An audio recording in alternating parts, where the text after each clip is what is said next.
ఎందుకు ఏ కారణం చేత మీరు ఈ రోజు ఒక ఎంపీ గారిని ఆపుతారు, మహబూబ్ నగర్ ఎంపీని? రేపు మేము కూడా పోతాం, మమ్మల్ని కూడా అడ్డుకుంటారా? కానీ అదే తిరుపతి రెడ్డికి మాత్రం సెక్యూరిటీనిచ్చి ఆయన కూడా 300 మందినిచ్చి మరి అక్కడ 144 సెక్షన్ పెట్టినామన్నారు. ఎక్కడ పోయింది మరి మీ 144 సెక్షన్? 300-200 మందితోన పోయి ఇంటింటికి పోయి బెదిరిస్తుంటే ఏం చేస్తున్నది నీ పోలీస్ వ్యవస్థ అని అడుగుతా ఉన్నా. ఐఏఎస్ ఆఫీసర్లు, ఐపీఎస్ ఆఫీసర్లు మర్చిపోకండి, పక్కనున్న ఆంధ్రప్రదేశ్లో ఏం జరిగిందో మీరు చూసినారు. ఇలా అతి చేస్తే, అతి వేషాలు వేస్తే రేపు తెలంగాణలో కూడా గదే జరుగుతుంది. దయచేసి మీరు బలి పశువులు కాకండి. రేవంత్ రెడ్డి భూదాహానికి, రేవంత్ రెడ్డి అల్లుడి కోసం ఫార్మా కంపెనీ పేరిట పేదల భూములు గుంజుకునే ప్రయత్నం ఏదైతే చేస్తున్నాడో దానికోసం జరిగే ప్రహసనంలో మీరు అనవసరంగా అతిపాత్ర పోషించి బలి పశువులు కాకండి. ఇవాళ పట్నం నరేందర్ రెడ్డి గారి భార్యకి, వారి తల్లిగారికి మేమందరం కూడా పార్టీ మొత్తం మీ వెంబడ ఉంది.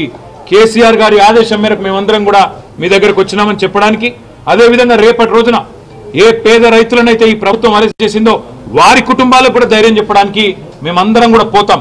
ఒక నరేందర్ రెడ్డి గారికి మాత్రమే కాదు, ఆ పేద రైతులకు కూడా అండగా బీఆర్ఎస్ పార్టీ ఉంటుంది. వారి కుటుంబ సభ్యులకు కూడా ఇదే రకంగా ధైర్యం చెప్పడానికి మేమందరం కూడా పోతాం.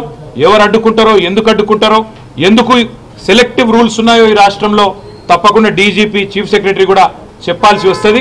ఇంకొకటి, ఏ రైతులనైతే గిరిజన రైతులని కొట్టినారో, ఏ రైతులనైతే చిత్రహింసలు పెట్టినారో వాళ్ళకు ముందే ఇప్పుడు మెడికల్ ఎగ్జామినేషన్ చేయాలి మేము డిమాండ్ చేస్తా ఉన్నాం.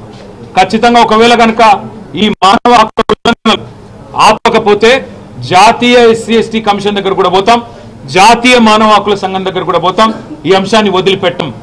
ఈ రాష్ట్రంలో ఉండే పౌర హక్కుల సంఘం నేతలు కూడా నోరు విప్పాలని చెప్పి నేను కోరుతా ఉన్నా.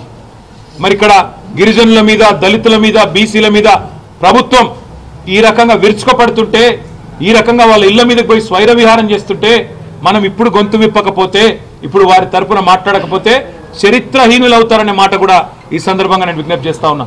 ఈ రాష్ట్రంలో ఉండే ఇతర రాజకీయ పార్టీలు కూడా ఖచ్చితంగా స్పందించాలి.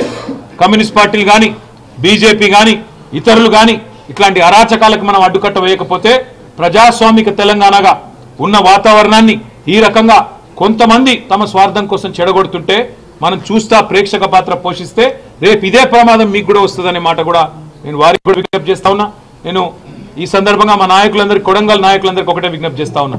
గత 11 నెలలుగా అరాచక పాలన కొడంగల్లో ముఖ్యంగా రేవంత్ రెడ్డి ముఖ్యమంత్రి అయిన తర్వాత నడుస్తున్నది. కానీ రేవంత్ రెడ్డి మీరు రారాజు కాదు, చక్రవర్తి కాదు, ఆయన పదవి కూడా శాశ్వతం కాదు. రేపో మాపో తుమ్మితో ఊడిపోయే ముక్కు. ఢిల్లీ వాళ్ళకి కోపం వస్తే ఎప్పుడు ఊసిపోతుందో తెలియదు ఆయన పదవి. కాబట్టి ఈ తాత్కాలిక విర్రవి కూడా చూసి మనం ఎవ్వరం కూడా భయపడాల్సిన పని లేదు. ఈ రోజు రేవంత్ రెడ్డి పరిస్థితి ఏంటి అంటే పోలీసు వాళ్ళు లేకుండా కొడంగల్ కాలు పెట్టే పరిస్థితి లేదు.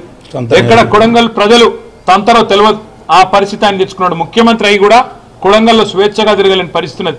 కాబట్టి మనం భయపడే అవసరం లేదు. భయపడాల్సింది రేవంత్ రెడ్డి, భయపడాల్సింది తిరుపతి రెడ్డి, భయపడాల్సింది కాంగ్రెస్ నాయకులు తప్ప ప్రజల కోసం పోరాడుతున్న మనం కానే కాదు.